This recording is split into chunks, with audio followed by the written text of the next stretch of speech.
Europe 1 Matin, spécial élection législative. Bruce Toussaint. Faites entrer Gilbert Collard. Bonjour maître. Ah mais je ne suis pas accusé. Bonjour monsieur. Prie. Bonjour monsieur le député de la 2e circonscription du Gard. Ça vous va mieux? Bonjour. Bon. Vous voulez, peu m'importe. Vous l'avez emporté avec 670 voix d'avance sur la candidate socialiste. Vous avez déclaré hier soir, et ça a évidemment retenu l'attention, vouloir être un député casse-couille. Donc vous allez rester vous-même. Alors j'ai trouvé une expression qui maintenant ne choquera pas les oreilles chasses.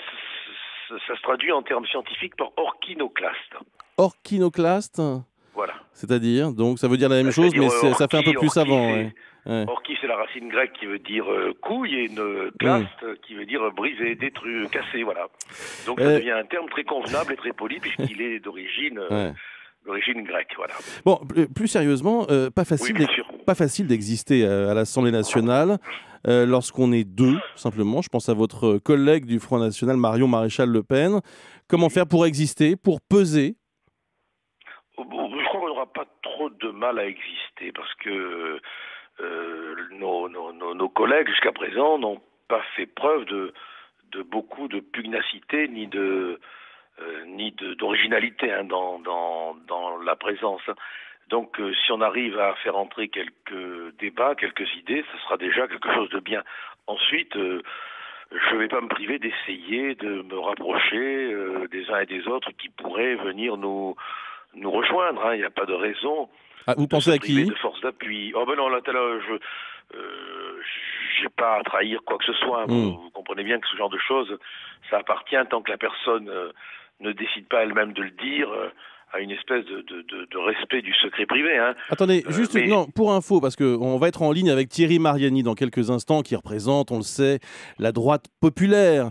Je n'ai pas été en contact avec lui. Non, mais je vous le dis tout de suite. C'est pas ce que je vous demande, mais est-ce que voilà, vous pourriez peut-être vous rapprocher de ces personnalités?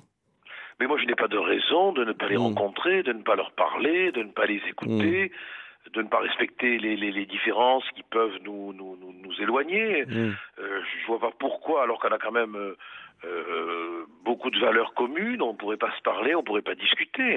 Donc, si je peux être un lien, je le saurais volontiers, mais ça ne veut pas dire qu'il y a une volonté de provoquer des rapprochements à toute force, pas du tout. Mais je pense qu'on peut dialoguer, qu'on peut travailler sur des questions ou sur lesquelles on s'entend, voilà. Votre victoire, celle de Marion Maréchal Le Pen, ne doit pas masquer la défaite de Marine Le Pen. C'est un revers pour elle, tout de même. Non, d'abord, disons les choses très, très, très clairement. S'il n'y avait pas Marine, on ne serait pas là. Il faut être lucide. C'est elle qui a porté le Rassemblement Bleu Marine, et c'est à elle que nous devons, et Marion et moi, d'être élus. Il faut être très clair. Il ne faut pas s'imaginer que c'est nous, sur nos propres personnes, qui nous sommes fait élire. C'est parce qu'il y avait Marine qui nous soutenait. Ensuite, le résultat de son élection, je ne sais pas ce que le recomptage a donné, mais dans le contexte de combat très dur qu'elle a mené, je trouve quand même qu'elle s'est bien battue et que c'est pas mal. Et enfin, si vous permettez, quand on voit qu'il va y avoir, je ne sais plus combien de députés, j'ai perdu le chiffre en tête, représentant les Verts, qui ont fait 2% et des choux-fleurs aux élections. Une vingtaine, oui. Voilà, il va y en avoir une vingtaine.